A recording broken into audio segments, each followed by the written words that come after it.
2 sous les yeux. C'est ce texte-là qu'on va étudier ensemble, qu'on va méditer ensemble. Comme Steve l'a dit, on est en train de parcourir ce livre de 1 Jean et on veut encore ce matin voir ce que Dieu veut nous enseigner au travers de ces versets qu'il nous a transmis pour nous aujourd'hui.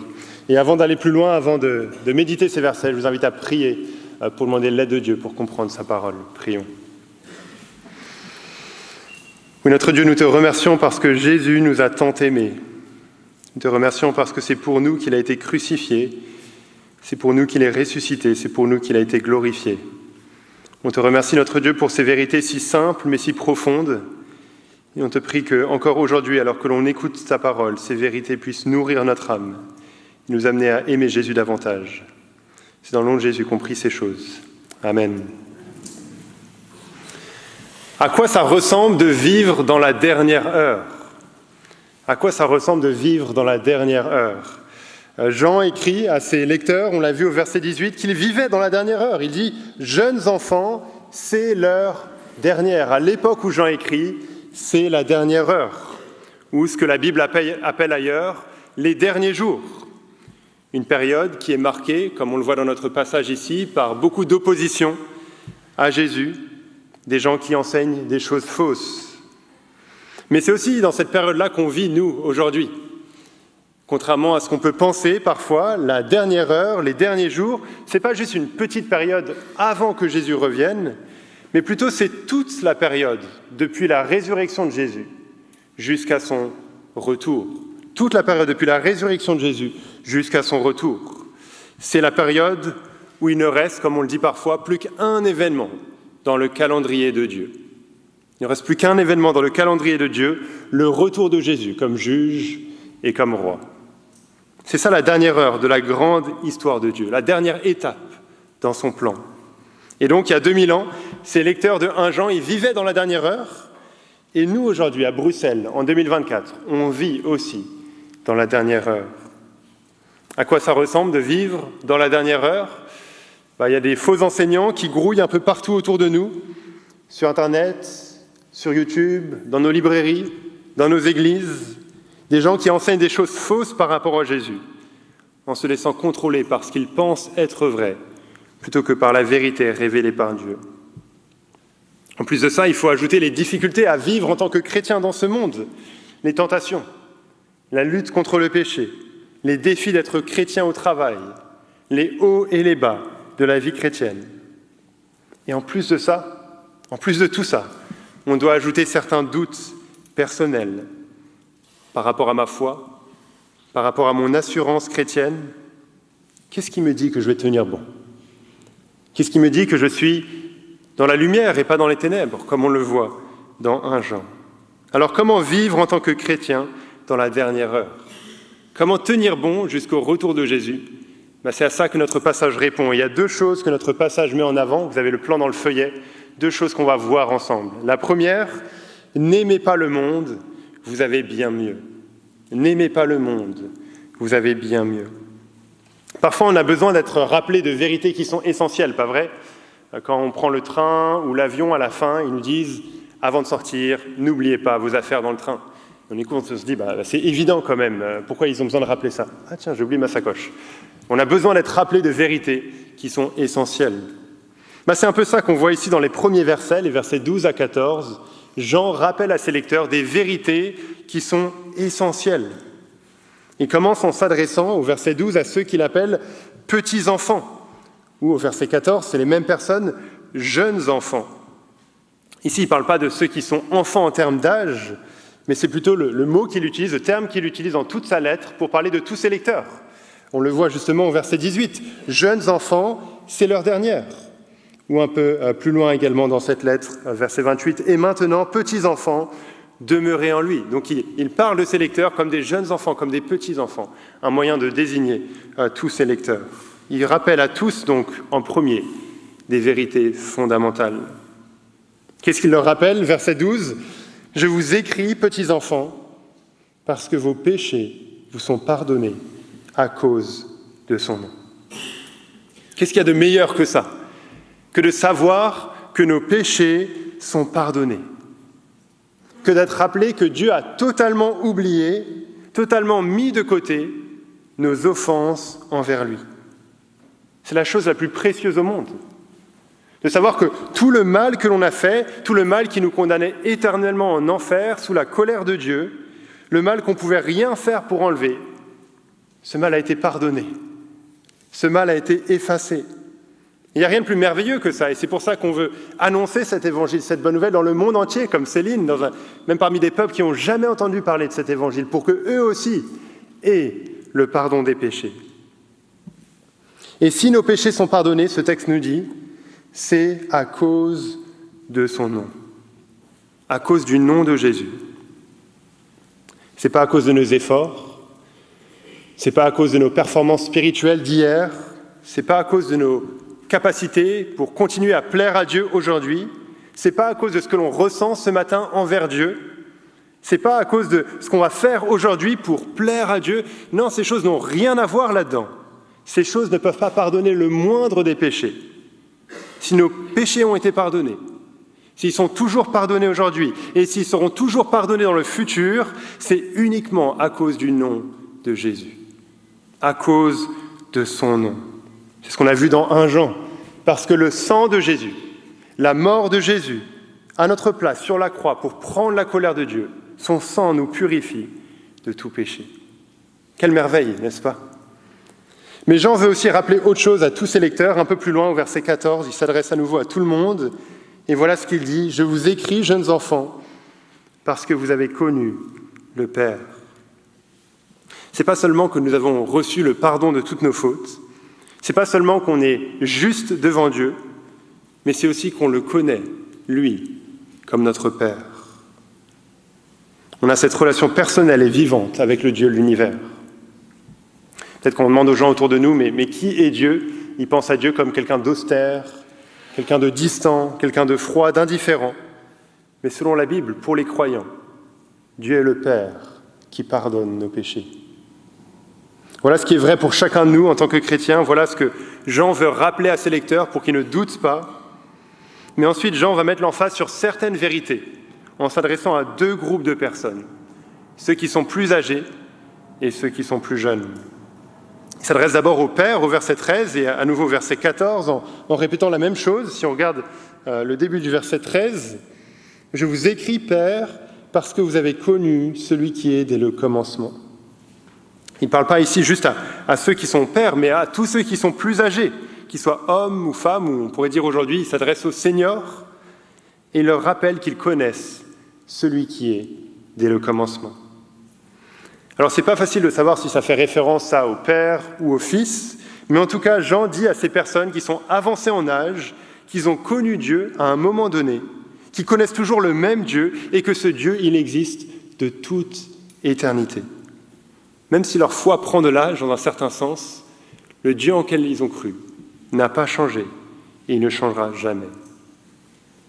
Et ensuite, Jean s'adresse à ceux qui sont plus jeunes. À la fin du verset 13 et également à la fin du verset 14, il dit une chose à la fin du verset 13 et la développe à la fin du verset 14. Voilà ce qu'il écrit. « Je vous ai écrit, jeunes gens, parce que vous êtes forts, que la parole de Dieu demeure en vous et que vous avez vaincu le malin. » Il dit que ces jeunes gens sont forts, mais il va décrire à quoi ressemble cette force. Il est question d'avoir la parole de Dieu qui demeure en eux, et que c'est ainsi qu'ils pourront vaincre le malin, résister au piège du diable, aux faux enseignements qui essayent de les détourner. Pour vous qui êtes jeunes, j'ai l'impression d'être un peu plus vieux en disant ça, mais je me permets de le dire, pour vous qui êtes jeunes, plus jeunes que moi en tout cas, vous êtes à une période clé de la vie. Vous avez plus d'énergie, vous avez des choix importants face à vous, vous avez plus de capacités intellectuelles, de possibilités d'apprendre, de développer vos compétences, vos convictions qui se forment. Et Satan vous veut dans son équipe. Satan vous veut dans son équipe. Que ce soit en vivant comme tous vos amis autour de vous, sans différence, ou que ce soit en essayant de vivre en tant que chrétien, mais en écoutant autour de vous toutes les choses qui se disent chrétiennes, mais qui enseignent des choses qui sont loin de ce que la Bible enseigne, loin de ce que la parole de Dieu enseigne. Ce n'est pas comme ça que vous pourrez tenir. Ce n'est pas comme ça que vous pourrez vaincre le diable. Ce n'est pas ça la vraie force. La vraie force, ce dont vous avez besoin, c'est que la parole de Dieu demeure en vous. C'est de baser vos convictions sur la Bible, de grandir dans votre connaissance de la Bible et de vivre en conséquence, de mettre l'énergie que vous avez aujourd'hui au service du Seigneur. Voilà ce qui compte vraiment. Je suis triste d'avoir vu tellement de jeunes qui avaient de la force, qui avaient du zèle, qui avaient de l'amour pour le Seigneur, mais sans aucune base, sans aucun fondement, sans s'attacher à la parole de Dieu. Et les conséquences sont désastreuses. Ou de voir des jeunes qui ont de la force, qui ont de l'amour pour le Seigneur, mais qui ne résistent pas au mal, qui deviennent peu à peu comme le monde qui les entoure et qui ne vivent plus avec sainteté. Alors Jean dit ceci pour rassurer ses lecteurs, parce qu'il dit que ces jeunes gens n'ont pas fait cela, ils ont vaincu le diable, ils ont laissé la parole de Dieu demeurer en eux. C'est un encouragement pour nous à faire la même chose. Alors pourquoi est-ce que Jean dit tout ceci? Oui, d'abord pour rassurer ses lecteurs. Il a parlé, si vous vous souvenez, la semaine dernière, dans le passage qu'on a vu la semaine dernière, des ténèbres et de la lumière, de comment savoir si on est dans les ténèbres, comment savoir si on est dans la lumière. Et Jean ne veut pas que ses lecteurs doutent. Il n'écrit pas ces choses parce que ses lecteurs sont dans les ténèbres, au contraire. Il leur écrit parce qu'ils sont du bon côté. Ils sont dans la lumière. Mais ce que Jean dit aussi dans ces versets 12 à 14 prépare un peu le terrain pour ce qui vient maintenant. Un appel à ne pas aimer le monde. Parce qu'à la lumière de tout ce qu'on a en tant que chrétien, ça ne sert à rien d'aimer le monde. On a bien mieux. Et voilà ce que Jean dit au verset 15. Voilà ce qu'il demande. N'aimez pas le monde, ni ce qui est dans le monde. Si quelqu'un aime le monde, l'amour du Père n'est pas en lui. On ne peut pas avoir les deux. Ce verset nous dit qu'il faut choisir entre l'amour du monde et l'amour du Père, c'est-à-dire l'amour envers Dieu. Si on aime le monde, c'est la preuve qu'on n'aime pas Dieu. Les deux ne sont pas compatibles. Alors qu'est-ce que ça veut dire de ne pas aimer le monde? C'est ça la question, n'est-ce pas? Quelles sont les choses qui sont dans le monde? Quand Jean parle du monde, ici, il a en tête le monde corrompu, le monde mauvais, le monde rebelle contre Dieu. Et il explique ça dans le verset suivant. Quelles sont ces choses du monde? Il dit, verset 16, « Car tout ce qui est dans le monde, c'est-à-dire, qu'est-ce que c'est? La convoitise de la chair, la convoitise des yeux et l'orgueil de la vie, ne vient pas du Père, mais vient du monde. » Quand on pense aux choses du monde, on peut peut-être facilement penser à des choses physiques, des choses matérielles. Mais ici, il s'agit plutôt de désirs, d'attitudes, d'affections qui sont mal placées. La convoitise de la chair, la convoitise des yeux, l'orgueil de la vie. Ces choses ne viennent pas du Père, de Dieu, mais elles viennent plutôt du monde. Les choses physiques, matérielles, elles viennent de Dieu. C'est Dieu le Créateur. Ce n'est pas ça qu'on est appelé à rejeter. Et là, on doit résister à une mauvaise compréhension de la vie chrétienne qui pense que se priver des plaisirs de la vie est plus spirituel. Non, le plaisir et la joie viennent de Dieu lorsqu'ils sont légitimes. Le plaisir des oreilles, le plaisir des yeux, le plaisir des saveurs ne sont pas mauvais en eux-mêmes tant que ce ne sont pas des choses qui sont immorales. Ce sont au contraire des cadeaux d'un Dieu généreux dont on est appelé à profiter. Je suis toujours surpris d'entendre des chrétiens qui disent qu'il ne faut pas écouter de musique non chrétienne, qu'il ne faut pas regarder de films, comme si c'était plus spirituel d'être séparé de ces choses. Mais faire ça, c'est créer une distinction entre les choses matérielles et les choses spirituelles, comme si l'un était forcément mauvais et l'autre était bon. Et faire cela, c'est en fait être plus proche des faux enseignants de cette lettre, qui disaient que tout ce qui était matériel était mauvais. Alors bien sûr, certaines choses sont immorales et n'honorent pas Dieu, il faut regarder le contenu. Mais il y a plein de choses qui sont faites par des gens qui ne connaissent pas Dieu et dont on peut profiter pour la gloire de Dieu. Oui, de la musique et des films, mais aussi le restaurant dans lequel vous aimez manger, ce bâtiment dans lequel on se réunit, le médecin que vous allez consulter, et ainsi de suite, et ainsi de suite. C'est pas ça que le chrétien est appelé à rejeter. C'est pas ça que ça veut dire de ne pas aimer le monde. Plutôt, ce que le chrétien doit rejeter, ce sont les désirs, les affections, les attitudes qui s'opposent à Dieu.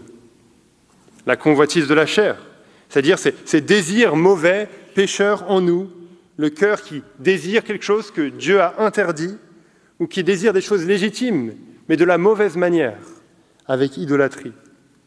La convoitise des yeux, de toujours vouloir plus, juger les choses en fonction de ce à quoi elles ressemblent plutôt que ce qu'elles sont réellement.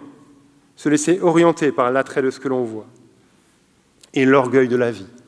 Probablement ici, l'orgueil dans les possessions de la vie, mettre sa confiance dans les choses matérielles plutôt qu'en Dieu. C'est une bonne chose d'avoir un travail et d'avoir une carrière, mais le monde transforme ça en moyen de définir son identité, plus important même que la famille, comme objectif suprême pour la vie. Le monde encourage la lutte de pouvoir, le fait de mettre ses intérêts avant ceux des autres, ou de tout décider en fonction du salaire que ça va nous apporter. Ces choses ne viennent pas de Dieu, mais viennent du monde. C'est une bonne chose d'avoir des biens matériels, une maison, un toit, de la nourriture, des vacances, mais le monde transforme ça en une lutte effrénée pour avoir le plus possible sans jamais être satisfait, en oubliant la générosité envers les autres, en oubliant d'utiliser notre argent pour la gloire de Dieu, pour le bien de l'Église, pour le progrès de l'Évangile dans le monde. Le monde dit que ce sont tes possessions qui font ta valeur et t'encourage à toujours vouloir plus. Ces choses ne viennent pas de Dieu, mais viennent du monde. C'est une bonne chose de profiter de la sexualité que Dieu a créée dans le cadre pour lequel il l'a créée, le mariage. Mais le monde a sorti la sexualité du cadre voulu par Dieu et nous encourage à vivre la sexualité sans limite, que ce soit en actes, en pensée, dans nos regards. Ces choses ne viennent pas de Dieu, mais viennent du monde. On doit résister à ces choses. Le chrétien doit garder son cœur et avoir un cœur qui est orienté différemment. On n'est pas appelé à sortir de ce monde, on vit dans ce monde, mais le chrétien devrait sentir qu'il vit à contre-courant et que son cœur est orienté dans une autre direction. Et la raison pour laquelle il faut rejeter ces choses, c'est non seulement parce que ce n'est pas compatible avec l'amour envers Dieu, mais c'est aussi parce que ces choses sont éphémères. On le voit avec le verset 17, voilà ce qui est dit. « Et le monde passe, et sa convoitise aussi. Mais celui qui fait la volonté de Dieu demeure éternellement. » Le monde et sa convoitise passent. Ce qui était à la mode, ce qui était au sommet de la satisfaction il y a un siècle, ne vaut plus rien aujourd'hui. On n'en voudrait même pas, ça n'a aucune valeur. Ça passe tellement vite et ça ne satisfait pas. On veut certaines choses, on désire certaines choses de toutes nos forces, on a l'impression que ça va nous combler. Et puis c'est décevant, c'est un plaisir qui est éphémère. C'est comme remplir une passoire avec de l'eau. Ça ne marchera jamais. Peut-être qu'il y a déjà quelque chose que vous avez voulu plus que tout, que ce soit un nouveau téléphone, un nouvel ordinateur, une nouvelle maison, une nouvelle voiture, et qui sent, ça va être vraiment génial, ça va vraiment nous apporter du bien, du bonheur, ça va me satisfaire. Puis au bout de quelques semaines, au bout de quelques mois, quand la prochaine voiture ou le prochain iPhone est sorti, ça a beaucoup moins de valeur. C'est passé. Ou alors on pense peut-être aux stars du passé qui étaient au top de la gloire, au top de la beauté, au top de la jeunesse, qui sont maintenant oubliées, plus aussi belles et plus aussi connues. Le monde passe et sa convoitise aussi. Dans ce monde, il y a plein de choses qui réclament notre attention, nos affections, notre cœur. Qu'est-ce qu'on va aimer plus que tout ? Vers quoi notre cœur sera dirigé avant tout ? Vers les vérités qu'on a vues juste avant ? Nos péchés sont pardonnés, Dieu est notre Père. Gardons ça en tête pour réaliser que l'amour pour Dieu, c'est ce qui compte le plus. Personne ne peut nous enlever ça. Et il est dit, verset 17, que celui qui fait la volonté de Dieu, celui qui aime Dieu de cette manière-là, demeure éternellement. C'est stable, c'est sûr, c'est un avenir éternel, c'est bien mieux. Alors n'aimez pas le monde, vous avez bien mieux. Mais deuxièmement, ce que Jean dit à ses lecteurs pour les aider dans cette dernière heure, c'est la chose suivante. Ne les écoutez pas, ils veulent vous égarer. Ne les écoutez pas, ils veulent vous égarer. Alors qui sont ces « ils » ? Qui sont ces personnes ? On a la réponse au verset 18. C'est ce que Jean appelle les antichrists. Jeunes enfants, c'est l'heure dernière. Comme vous avez entendu qu'un antichrist venait, voici qu'il y a maintenant plusieurs antichrists. Par là, nous reconnaissons que c'est l'heure dernière. Alors, il y a beaucoup de bruit autour de l'antichrist, on a envie de savoir, ça nous intrigue, c'est facile de faire des vues avec ça, n'est-ce pas ? Mais ce n'est pas là-dessus que Jean attire notre attention ici dans ce texte. Il attire notre attention plutôt sur les antichrists, au pluriel. Il dit, il y en a plein, et c'est ça la preuve que c'est la dernière heure qu'on est dans ce dernier moment du calendrier de Dieu. Les antichrists, ce sont des gens qui s'opposent à Jésus, qui enseignent des choses fausses, comme on va le voir, par rapport à Jésus. On apprend avec le verset 19 que ce sont des gens qui faisaient partie de la communauté, qui se disaient chrétiens. Et puis ils ont essayé de troubler d'autres, on le voit au verset 26, qui ont essayé d'égarer d'autres par un faux enseignement. Probablement ces gens venaient en disant qu'ils allaient enseigner ces chrétiens, leur apporter la vraie onction, leur apporter la vraie connaissance. Mais ils enseignaient des messages qui étaient loin de la vérité. Jean écrit donc pour mettre en garde ses lecteurs. Ne les écoutez pas. Il leur dit en fait, mais vous n'avez pas besoin d'eux. Ils n'ont rien à vous enseigner. Ils n'ont rien à vous apporter parce que vous avez déjà reçu le vrai enseignement. Alors qu'est-ce que ces antichrists enseignaient ? On voit avec le verset 22 et 23 la réponse. Voilà ce qu'il est dit. « Qui est le menteur, sinon celui qui nie que Jésus est le Christ ? Celui-là est l'antichrist, qui nie le Père et le Fils. Quiconque nie le Fils n'a pas non plus le Père. Celui qui confesse le Fils a aussi le Père. » Ces personnes-là étaient à côté de la plaque par rapport à Jésus. Ils refusaient de reconnaître que Jésus est le Christ. Ce n'est pas qu'ils refusaient de reconnaître que Jésus est le Messie promis dans l'Ancien Testament, ça c'est vrai, amen, mais c'est plutôt qu'ils refusaient de reconnaître que Jésus est le Fils éternel de Dieu. Ils refusaient de reconnaître que Jésus et le Fils, ce ne sont pas deux personnes séparées, mais une seule personne. C'est ça la vérité qu'ils reniaient. Je lis juste un peu plus loin dans la lettre, chapitre 4, verset 2, voilà ce que Jean écrit, 1 Jean 4, 2. « Reconnaissez à ceci l'Esprit de Dieu, tout esprit qui confesse Jésus-Christ venu en chair est de Dieu. Et tout esprit qui ne confesse pas Jésus n'est pas de Dieu. C'est celui de l'Antichrist, dont vous avez appris qu'il vient et qui maintenant est déjà dans le monde. » Comme on l'avait vu, je pense dans la première prédication, ces faux enseignants probablement remettaient en cause l'incarnation, que Jésus était venu en chair. Et ça nous aide à comprendre à quel point c'est grave d'être à côté de la plaque par rapport à Jésus. Parce qu'en reniant qui était Jésus, certains aspects de qui était Jésus, ils étaient des anti-Christ, des gens qui s'opposaient à Jésus, des gens qui étaient contre Jésus. Peut-être que quand on pense à des gens qui sont contre Jésus ou des antichrists, on pense peut-être à des gens qui rejettent ouvertement Jésus, qui l'insultent explicitement, qui le blasphèment explicitement. Mais ici, il s'agit de gens qui parlaient de Jésus, mais de la mauvaise manière, en enlevant des facettes de qui Jésus est. Et en faisant ça, ils étaient contre Christ. Ils étaient dans l'autre camp. Ça nous aide à comprendre à quel point cette lettre de 1 Jean est pertinente pour nous aujourd'hui. On se dit peut-être, renier que l'incarnation a eu lieu, c'est vraiment pas mon danger, il n'y a pas de souci. C'est pas le danger de ceux que je vois autour de moi, pas de souci. C'est peut-être pas le sujet le plus attaqué aujourd'hui, c'est vrai. Mais on doit réaliser que l'erreur doctrinale, et en particulier l'erreur par rapport à qui est Jésus, est sérieuse et importante. Il ne suffit pas de parler de Jésus, mais il faut parler de Jésus de la bonne manière. Il faut enseigner la vérité par rapport à Jésus. Même des courants qui se disent chrétiens peuvent se tromper. C'est le cas de ces antichrists. On voit au verset 19, ils faisaient partie de la communauté. Ils viennent de l'intérieur. Et je crois qu'on est peut-être souvent trop naïf en tant que chrétiens, en pensant que le danger viendra de l'extérieur, de la part de ceux qui ne se disent pas chrétiens. On doit réaliser qu'il y a un danger qui vient de l'intérieur, de la part de ceux qui se disent chrétiens, qui disent parler de Jésus, mais qui le font pour nous égarer, pour nous amener à renier des vérités importantes par rapport à Jésus. Ça existait dans le passé et ça existe encore aujourd'hui. Et donc ces versets nous donnent dans un sens un test de base pour évaluer tout enseignement, toute personne qui se dit chrétienne. Qui est Jésus ? Qui est Jésus ? C'est ça la question fondamentale qui définit tout. Quand on écoute un prédicateur, quand on décide de rejoindre une église, quand on lit un article en ligne, qu'on regarde une vidéo sur YouTube, il faut se demander comment est-ce qu'il présente Jésus ? Est-ce que c'est fidèle à la manière dont la Bible présente Jésus ?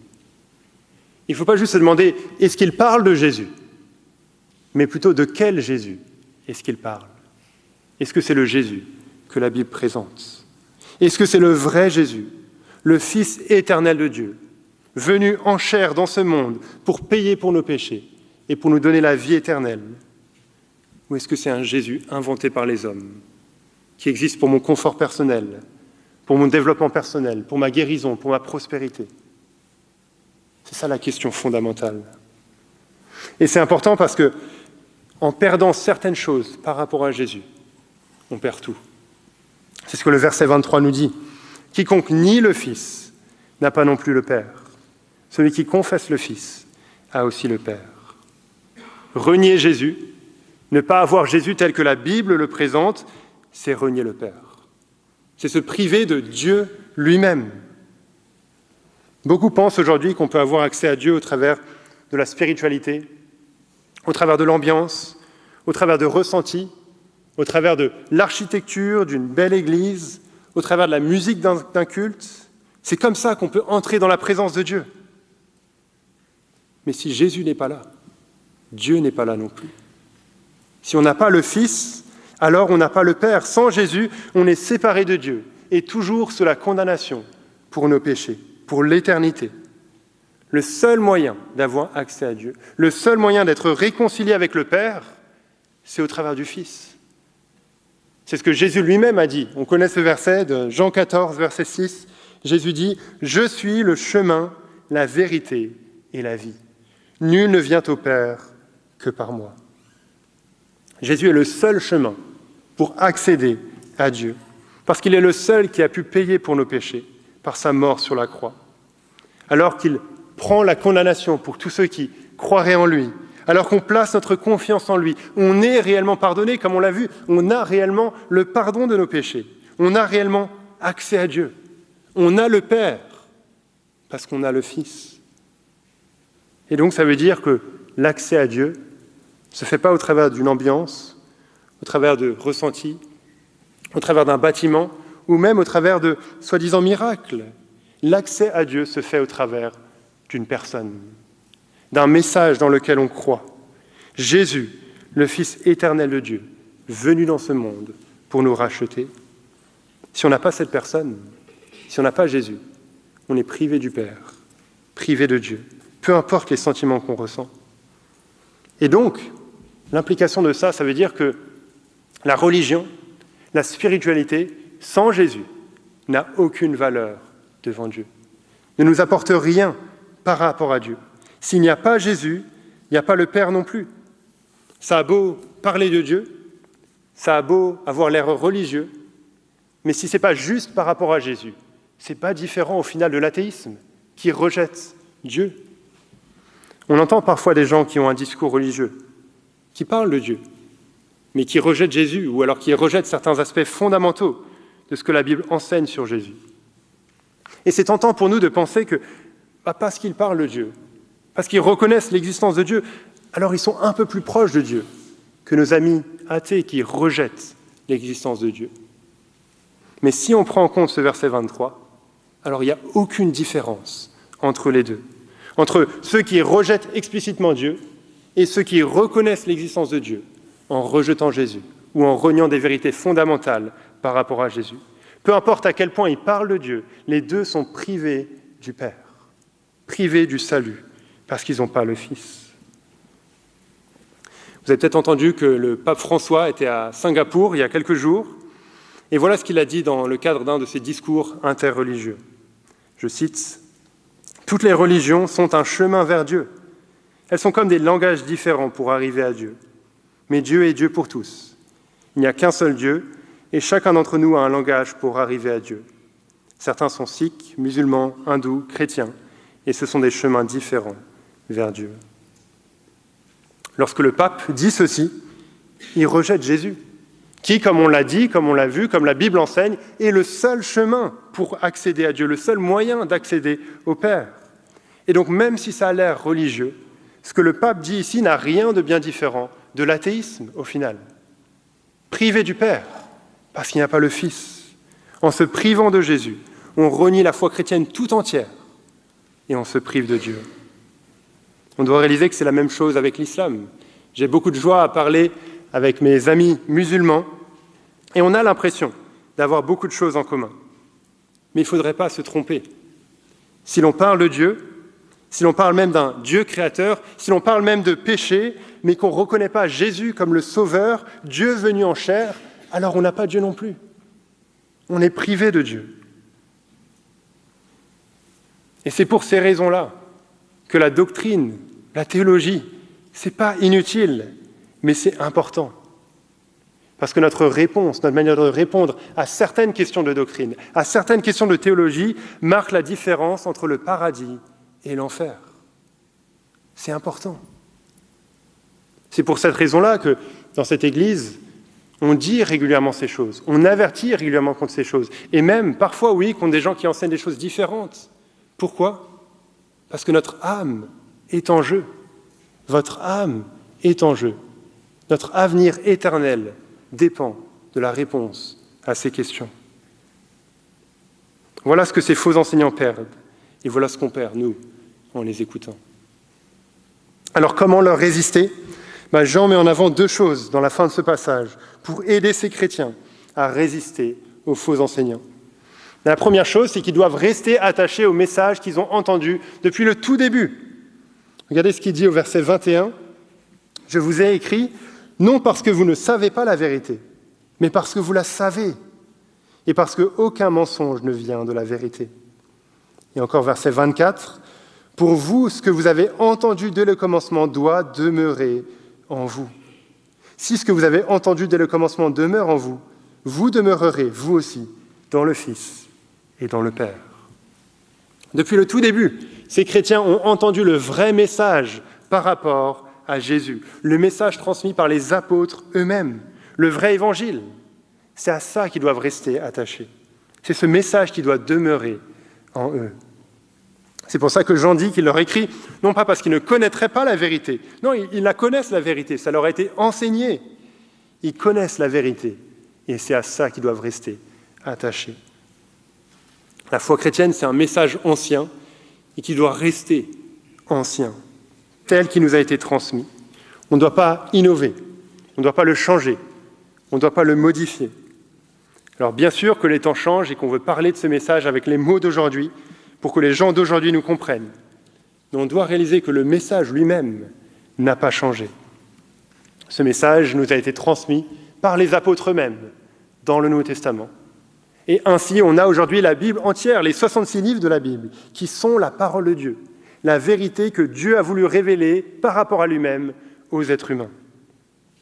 Et donc, ce que la Bible enseigne est la même chose, que ce soit au 1er siècle, au 12e siècle, au 16e siècle, ou au XXIe siècle, que ce soit sur le péché de l'homme, sur la manière d'être sauvé, sur ce à quoi ressemble la vie chrétienne, sur l'Église, sur la sexualité, sur la moralité, c'est le même enseignement.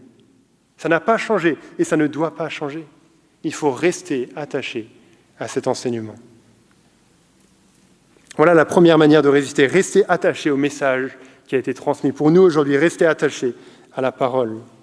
Deuxième manière de résister à ces antichrists, ces faux enseignants autour d'eux, se trouve au verset 20 et au verset 27. Voilà ce qui est dit, le verset 20. « Vous-même, vous avez une onction de la part de celui qui est saint, et tous, vous avez la connaissance. » Et ensuite, verset 27. « Pour vous, l'onction que vous avez reçue de lui demeure en vous, et vous n'avez pas besoin qu'on vous enseigne. Mais comme son onction vous enseigne toute chose, qu'elle est véritable et qu'elle n'est pas en mensonge, demeurez en lui, comme elle vous l'a enseigné. » Il est question ici d'une onction qui permet de comprendre certaines choses, qui donne la connaissance. Cette onction, c'est l'onction du Saint-Esprit, le fait de recevoir le Saint-Esprit, la troisième personne de la Trinité, lors de la conversion, lorsque l'on devient chrétien. L'Esprit habite dans le chrétien, et c'est lui qui nous permet de comprendre les choses qui viennent de Dieu. Et donc, parce que ces chrétiens ont le Saint-Esprit, Jean leur dit, au verset 27, « Vous n'avez pas besoin qu'on vous enseigne. » Alors c'est facile de voir comment un tel verset pourrait être pris hors contexte, n'est-ce pas ? Et dire, voilà, qu'il faut plus d'enseignants, plus de prédication, juste moi et le Saint-Esprit. Mais ce n'est pas ce que Jean veut dire ici. Il est justement en train de leur écrire une lettre pour les enseigner de certaines choses, n'est-ce pas ? Et le reste du Nouveau Testament montre l'importance d'être enseigné dans la parole. Mais ici, Jean fait référence à ces faux enseignants qui veulent venir donner un autre enseignement par rapport à Jésus. Jean leur dit, mais vous avez le Saint-Esprit. Le Saint-Esprit qui vous a montré la vérité par rapport à Jésus. Vous n'avez pas besoin que quelqu'un d'autre vienne vous dire des choses bizarres par rapport à Jésus. Parce que vous avez déjà reçu le Saint-Esprit qui vous a montré la vérité par rapport à Jésus. N'écoutez pas ceux qui enseignent des choses contraires.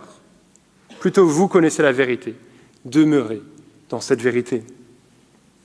Surtout que cette connaissance que les chrétiens ont, ce n'est pas une connaissance qui est secrète, qui est cachée.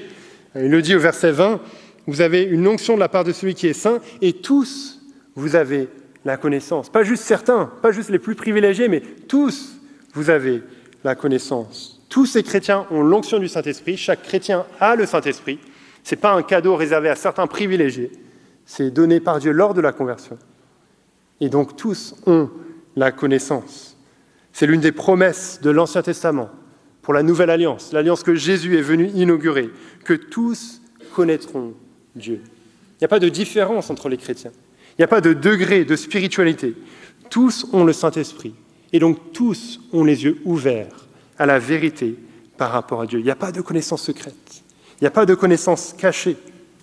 Et donc Jean dit cela pour dire à ces chrétiens, mais n'écoutez pas ces faux enseignants qui prétendent avoir une onction spéciale et qui veulent venir vous apporter un autre enseignement différent de ce que vous avez reçu. Non, vous avez tous cette onction. Vous avez tous le Saint-Esprit. Et il vous a tous montré la vérité. Restez attachés à cette vérité. Tout comme aujourd'hui, il ne faut pas écouter les pasteurs, les enseignants qui diraient avoir une onction spéciale, qui leur donnerait un statut privilégié, qui leur donnerait plus d'autorité. Non, la vraie onction dont la Bible parle, tous les chrétiens l'ont. Tous ont le Saint-Esprit. Et il ne faut pas non plus penser que cette onction, le fait d'avoir le Saint-Esprit, est séparé de la parole de Dieu, du message que Dieu nous a transmis. Non, on doit réaliser que les deux vont ensemble ici. On a le verset 24 qui dit que ce message qui nous a été transmis doit demeurer en nous. Et on a le verset 27 qui nous dit que le Saint-Esprit, cette onction du Saint-Esprit, demeure en nous. Les deux vont ensemble, ils n'agissent pas de manière contradictoire. Ce que cette onction du Saint-Esprit fait, c'est justement leur permettre de comprendre la vérité, le message par rapport à Jésus.